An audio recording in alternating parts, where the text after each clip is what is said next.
Welcome to 10-Minute Edwards, where we learn the theology of Jonathan Edwards 1 minute at a time. I am Kyle Strobel, your host, and the clock starts now.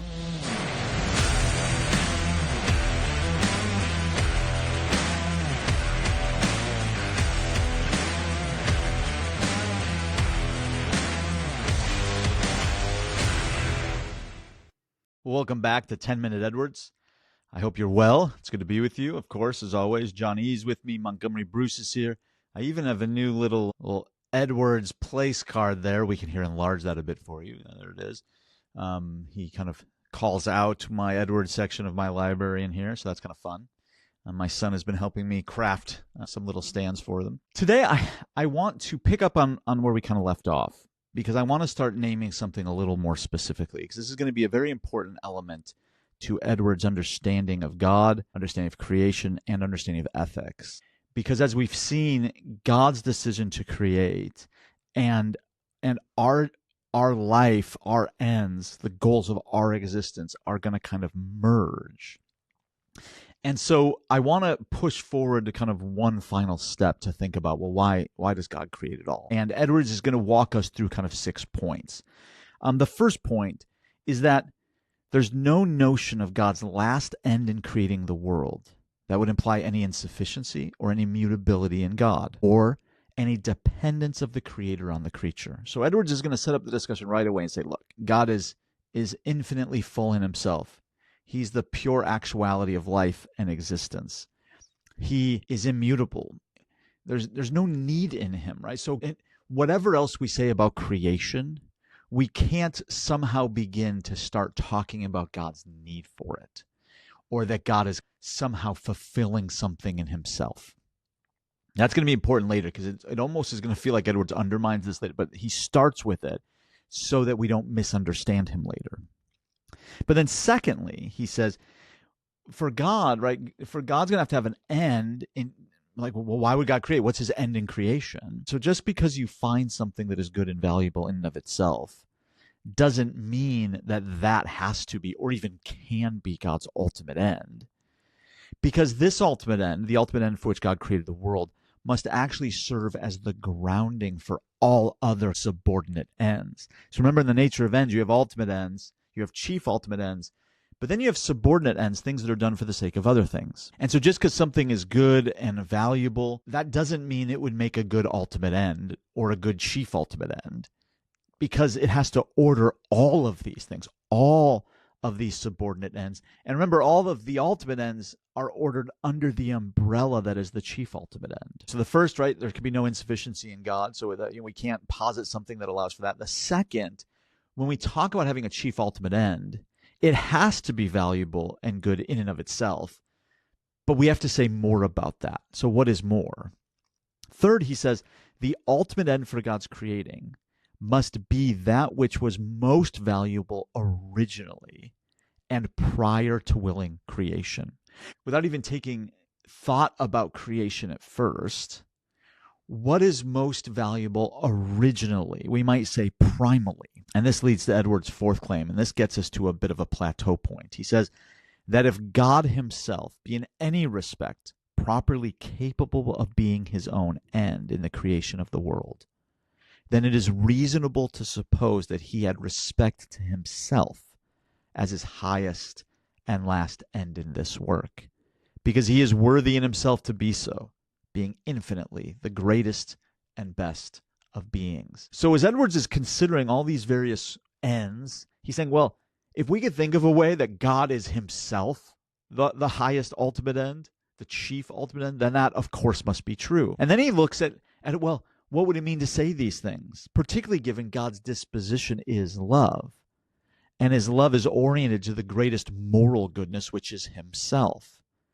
And here's where Edwards once again turns to, as we've seen he does in his thought, to Ezekiel 1, and the wheels of God's providence ruling over time as they are cyclically moving from God and back to God. He says the whole universe, including all creatures, animate and inanimate, in all its actings, proceedings, and revolutions, and the entire series of events, should proceed from a regard and with a view to God as the supreme and last end of all, that every wheel, both great and small in all its rotations, should move with a constant, invariable regard to him as the ultimate end of all, as perfectly and uniformly as if the whole system were animated and directed by one common soul. So notice Edwards starts by saying, well, look, if we could make God the chief ultimate end for God's creation of the world, that'd make sense of a lot of things. And then he looks at the world and says, and isn't this just what the world is? Isn't the world just the kind of thing that when God is our ultimate object, when God is our ultimate end, that finally we are what we were created to be? And so this leads Edwards to say, fifth then, whatever is good, amiable, and valuable in itself, absolutely and originally, that's going to be key. What is absolutely good in itself and originally good in itself, which facts and events show that God aimed at in the creation of the world, must be supposed to be regarded or aimed at by God ultimately, or as the ultimate end in creation. Again, in Edwards' kind of convoluted prose, he's simply saying that it is necessary for God to value himself as the true ultimate end, because he is the only object, and we might say / subject, right? Infinitely worthy and perfect.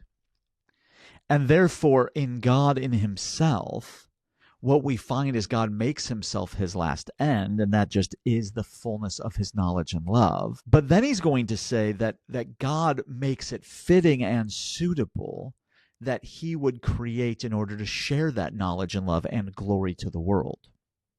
And this leads Edwards, sixthly, to say, whatsoever thing, again, this is Edwards' convoluted prose, I'm sorry, whatsoever thing is actually the effect or consequence of the creation of the world, which is simply and absolutely good and valuable in itself, that thing is an ultimate end in God's creating the world. And so when Edwards talks about this, he turns to an account of what is fitting and suitable, and he says that God's fullness, right? God is utterly full, right? We've already seen he has no need. That's the starting point.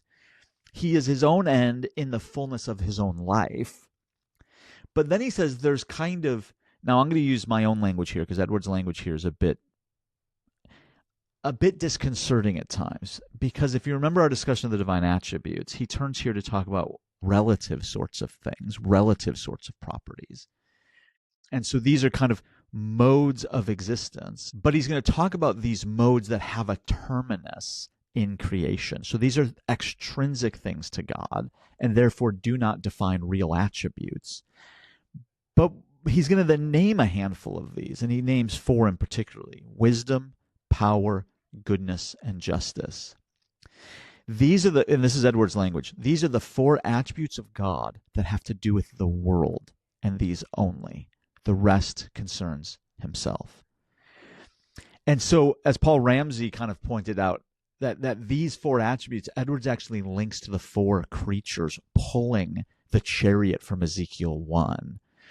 And so these 4 attributes Edwards looks upon as suitable and fitting to give exercise external to himself.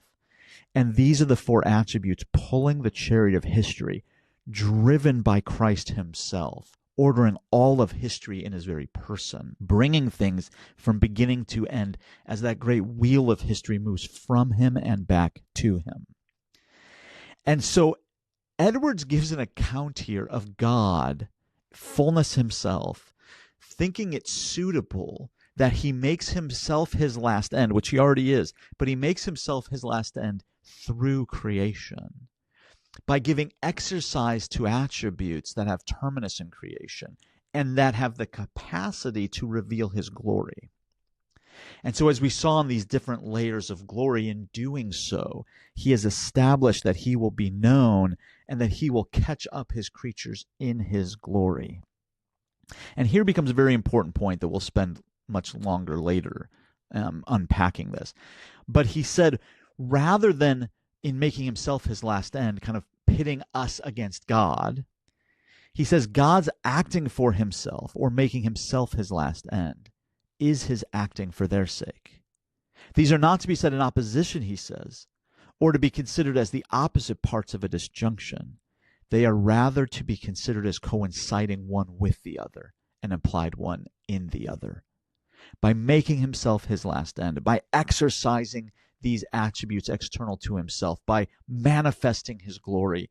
He has made himself our last end, and in so doing has offered us life, happiness, pleasure, and delight in himself, because he is our greatest good. In making himself his last end and in making himself our last end, he has ordered us to the perfection of our humanity. And the perfection of all human history is caught up in the person of Jesus. Thank you for listening to 10 Minute Edwards. For more information about the Jonathan Edwards Project, check out kylestrobel.substack.com, where you can subscribe for free. All paid subscribers also have access to long-form content on Edwards, Reformed theology and spirituality, and the evangelical spiritual theology tradition that has a word-centered, spirit-empowered, full-life spirituality. Thank you again.